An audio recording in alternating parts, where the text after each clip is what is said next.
నమస్తే అన్న, అందరికీ నమస్కారం. కువైట్ మరియు గల్ఫ్ దేశాల మీద ఇరాన్ దాడులనైతే జీసీసీ తీవ్రంగా ఖండించింది.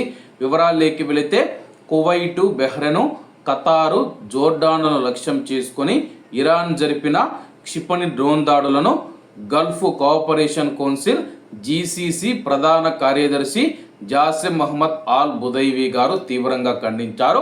ఈ దాడులతో పాటు కీలక మౌలిక వసతులు అలాగే ప్రజలు ఉండే ప్రాంతాలను లక్ష్యం చేసుకోవడాన్ని ఆయన తీవ్రంగా తప్పుపట్టారు.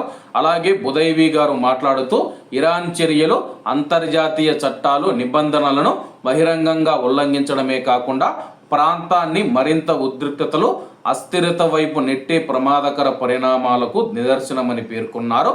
ఇలాంటి చర్యలు ప్రాంతీయ భద్రత, శాంతికి తీవ్ర ముప్పుగా మారతాయని చెప్పి ఆయన ఆందోళన వ్యక్తం చేశారు.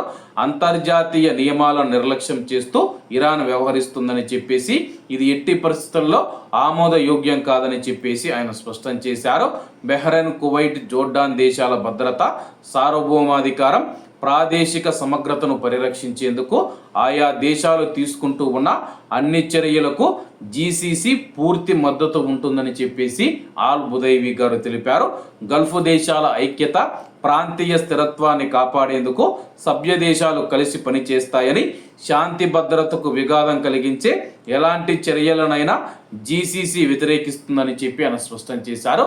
ప్రస్తుతం కువైట్ మరియు గల్ఫ్ దేశాల మీద ఇరాన్ చేస్తూ ఉన్న దాడులను తీవ్రంగా ఖండిస్తూ ఉన్నాము.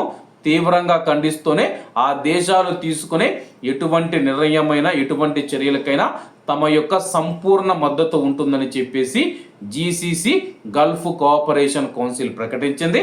కాబట్టి అందరూ బాగుండాలి, అందులో మనం ఉండాలి. అందరికీ నమస్తే అన్న, జై హింద్.